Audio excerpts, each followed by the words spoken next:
welcome back to a Blathering, just me this time. A Blathering conversation is going to happen soon. Don't worry, I got some guests I'm lining up. It's been a lot of fun doing that. Been a lot of fun hanging out with my buddy Robbie Smith on Our Biggest Win and launching Anytime with Ken and Alden. Thanks for those who watched that first episode. Subscribe to the YouTube channel to grow that, but you can still catch those episodes live every Friday, 11 a.m. on my YouTube channel and my Facebook page. We did it for fun, and a couple of people watched. It's just a chance to get the word out a little bit. Also, a shout-out to my channel member crews. If you're watching on YouTube, and I can't believe I'm saying this, I almost prefer now for you to watch on YouTube. This has always been an audio podcast. It's still the spirit of it. That's why I intentionally have the lighting low on my set, and I don't look and stare into the camera. It's just I don't vlog. You're just capturing a man on his microphone, alone in his cave. But I'm having some issues with the podcast side. The podcast industry has changed a lot. I've talked about this before, so I won't go into the weeds and into the details of it. I've been on Anchor for a long time. I used to be on Podomatic. I had no problem with Podomatic. It was too expensive. This is back in the day when you for a year it'd be like hundreds if not thousands of dollars for hosting, and I was getting just enough downloads to where I needed that, else my podcast would be shut down every month. And advertising was hard for the level I was at then. Anchor shows up offering to radicalize and radically change. I shouldn't say radicalize. I should say radically change, but ratitude, dude. They did radically radicalize things in the podcast world. The hosting was free.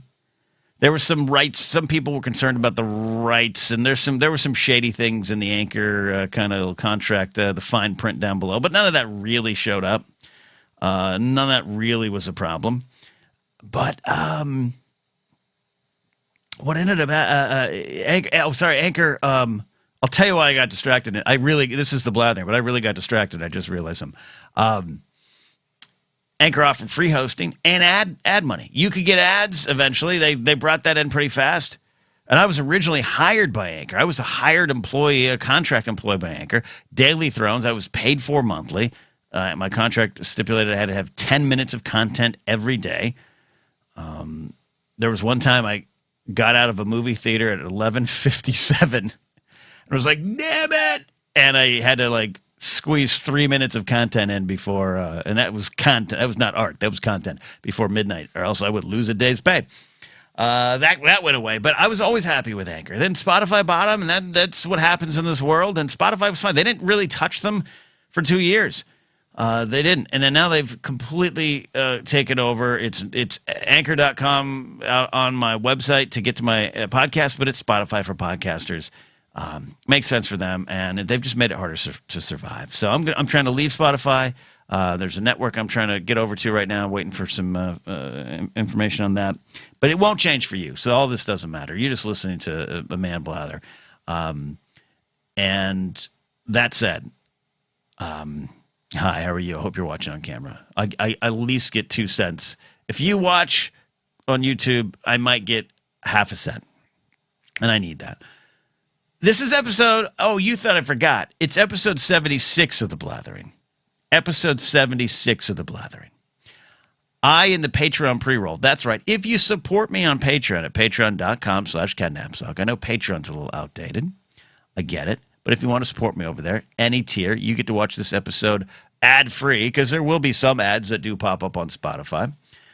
Or YouTube. You get to watch it ad-free, and you get some bonus content. I said it, bonus content with the Patreon pre-roll, which basically means I export two versions of the show, which increases my workload, but I do it because I love you. I do it because I care. This is episode 76. You thought I forgot. I didn't forget.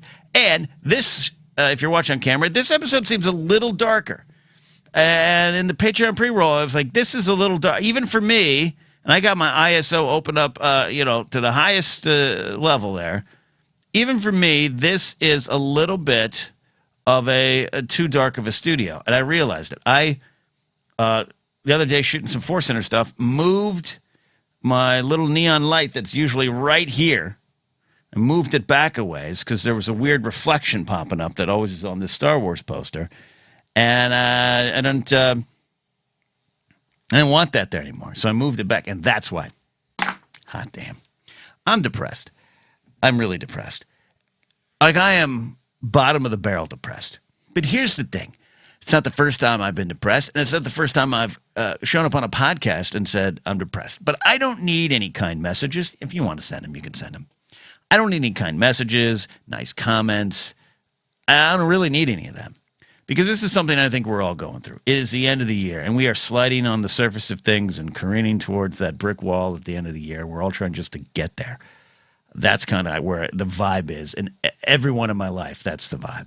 A lot of tired, exhausted people. And it's not just one thing. It's not just the state of the world. It's not just the horrors in the news. It's not the economy, which, though technically better and technically better for some, definitely is not better for all. And we're still struggling. And jobs aren't paying more. And jobs, even though they do exist, they're harder to find at times, or they're not the ones who want. We're all feeling it. So this is definitely a situation where I feel it. I'm in a wacky level of depression. I am in a bottom of the barrel. It can't get any worse. So let's just laugh like the Joker kind of depression. And it isn't over any one thing. I just know I'm there. And I think sometimes the victory is knowing you're there. You're knowing, the rope, the end of the rope has been reached. And I don't have any great insight. Don't have any bumper sticker philosophies to get you or me through this. I'm just acknowledging that I'm there. It's a crazy level of depression. And I'll put a little insight into what's going on. I do need some work, right? And who doesn't at times. So I had lost a job over the summer, a freelance writing gig that I'd had for a few months, and it went away, which was kind of a weird relief, but also, monetarily a hit. But it was okay. I was like, something's going to happen, and I'm going to put my back into YouTube again and see where that can go. The more content I've done, including the This Day in History stuff, I've lost 15 subscribers.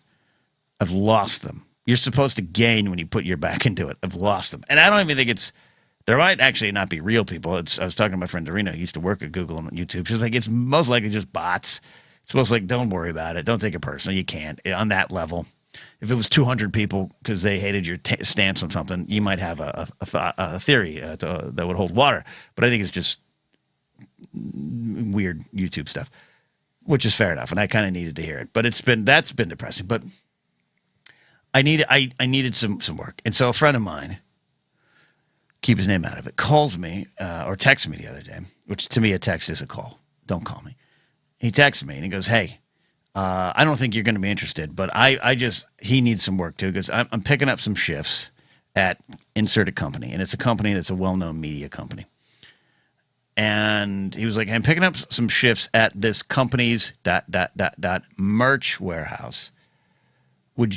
You probably don't want to, but if you need some money and you need a little job to hold you over, it's a seasonal gig. Would you want to come work at the warehouse? It's hard work, but I put some ear pods in and listen to audiobooks all day, and you move boxes around and pack things. It's a merch storage warehouse, and I thought about it for 2 seconds.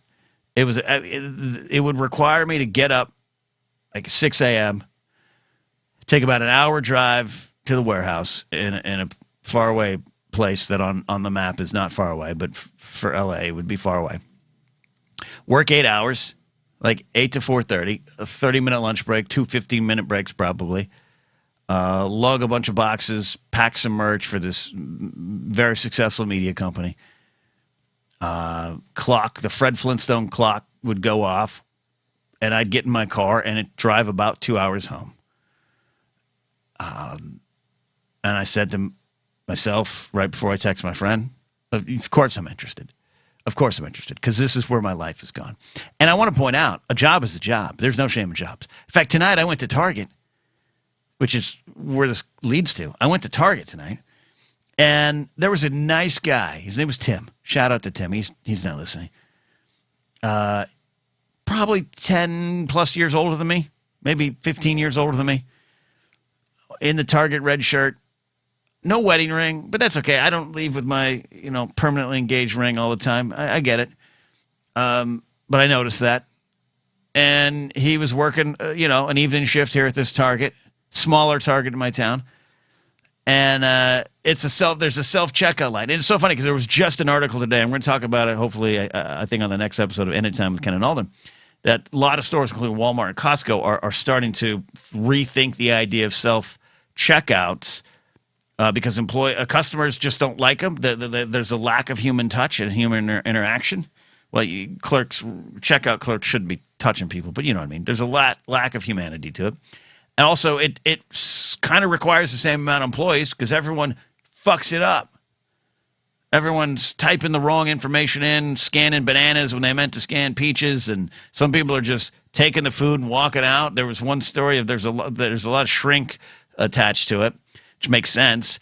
I've not ever messed up to the point where oh crap, I forgot to ring up my carton of milk or something. But I've done that where like, oh, did I not? And then you scan it twice, and then you have to call someone over. Hey, I'm an idiot. I'm doing your job for free.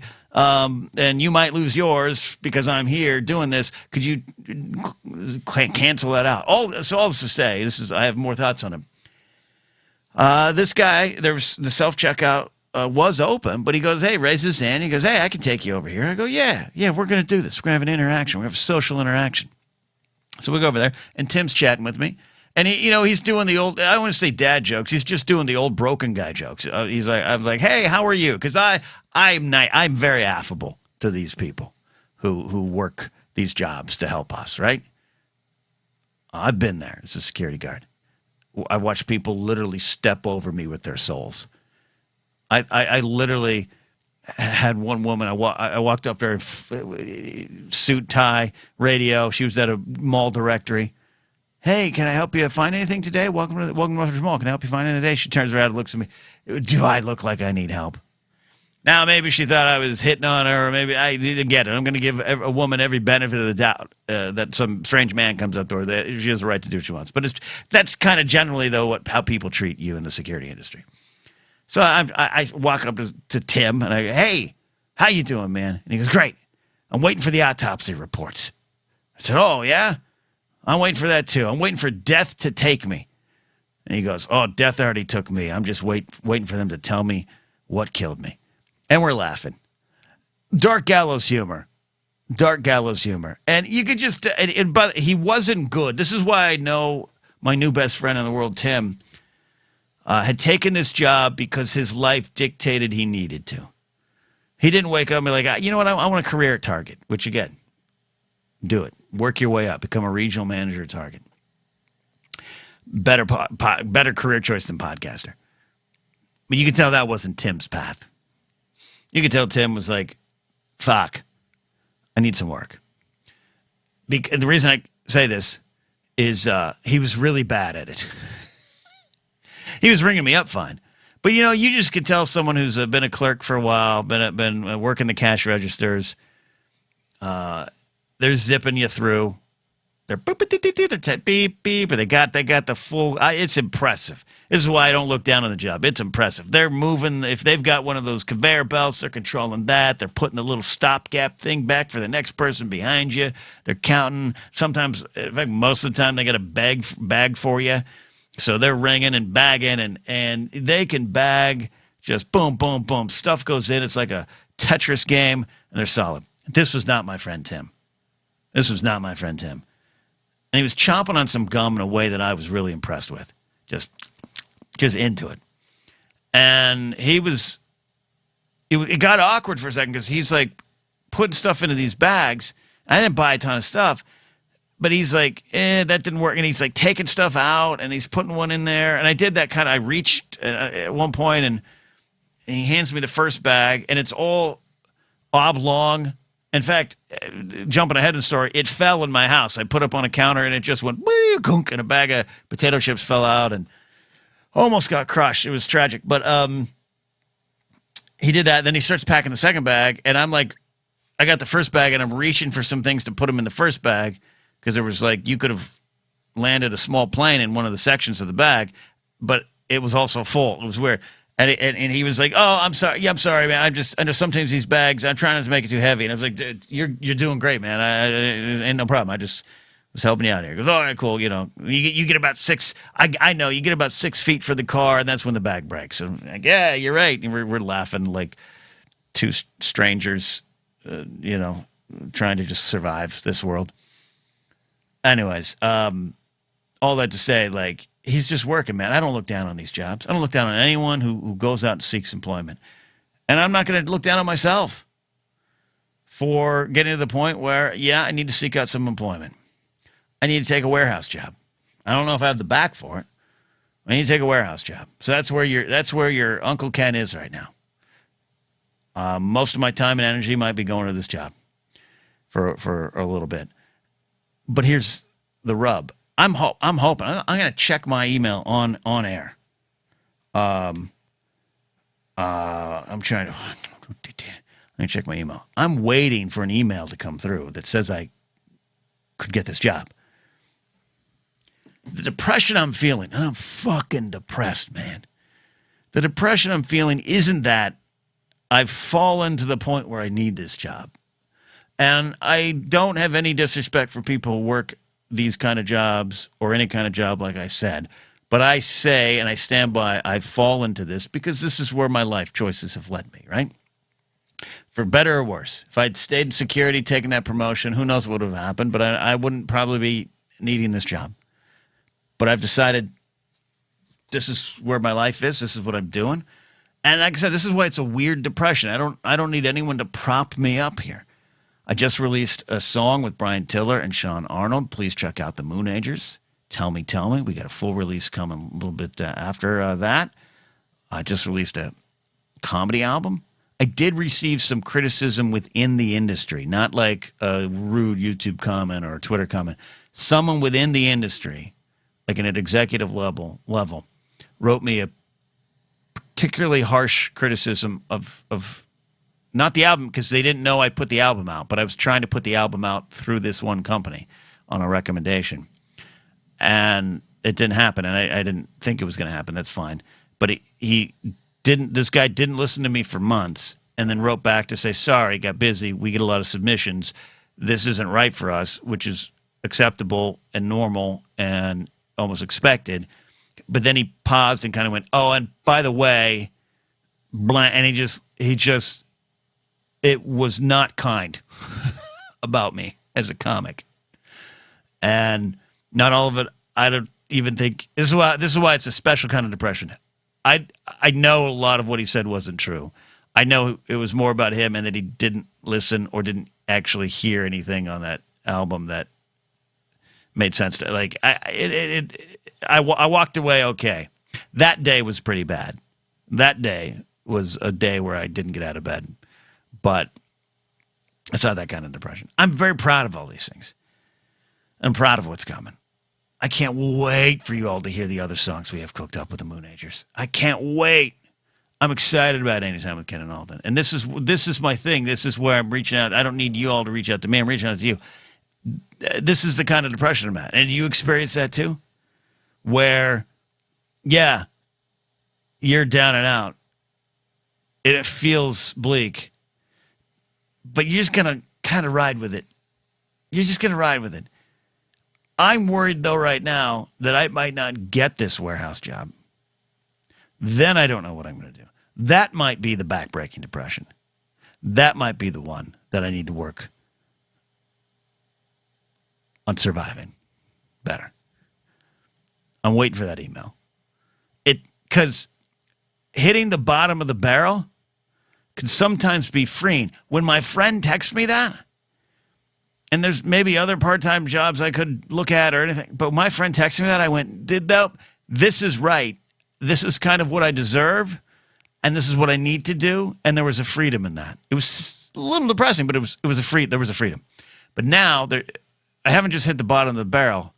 I might be asked to leave the barrel. I might be told, you're not good enough for the barrel.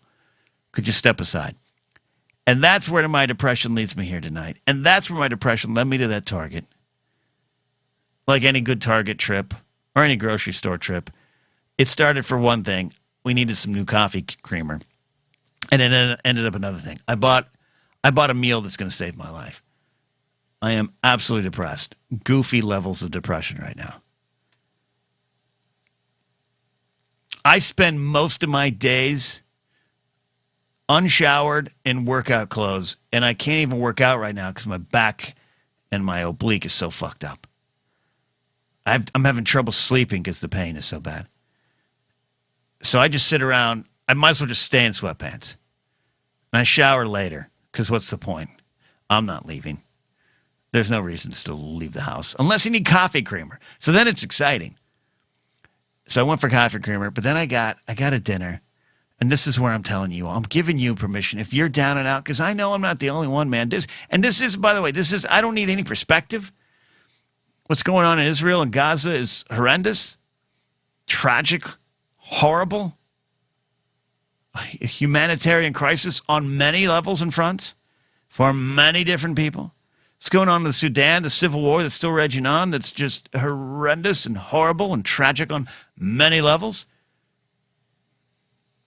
There was a chartered school bus, a chartered bus with school kids from like a school band, a choir, marching band type of situation, and their chaperones, and they're going on a trip, and they got in a car accident, a big rig hit them or something. This is in Ohio, and the bus caught on fire, and at least 6 people are dead, probably more. That's tragic. I understand all that stuff. I don't need that perspective right now. I have that perspective. But we all get in that spot where we're so low, we're so broken, and we can't dig out of it. You have to hold on to something tiny and small. And that's what I felt when I walked out of Target. Because I got a chicken pot pie. I haven't had one in a long time. And a friend of mine mentioned it the other day. And I just turned the corner, and there at Target was some pre-cooked chicken pot pie. I'm going to put it in the oven. 25 minutes, 375. I got some Hawaiian rolls and some of that plant-based avocado oil butter I loved so much. And I'm going to put that baby in that oven.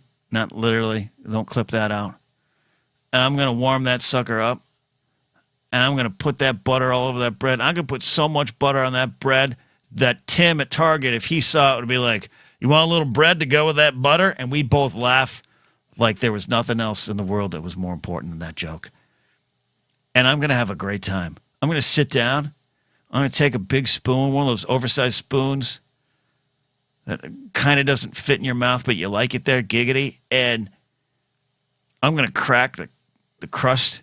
I'm going to have that warm, gooey chicken pot pie goodness. And I'm going to laugh. And I'm going to smile. And I'm going to know that they haven't killed me yet. And that I'm still walking, and that everything else can be figured out. Everything else can be figured out. Tomorrow is always a brand new day. But this chicken pot pie is for tonight. I want you all to have the chicken pot pie of your dreams as well. Thanks for listening. Thanks for supporting. Consider going to patreon.com/Ken Napzok. Consider becoming a member of this YouTube channel if you're watching on YouTube. Please keep listening on the podcast side because I do need that 12 cents. And we're going to have a good time. Enjoy your dinner, friends. Bye.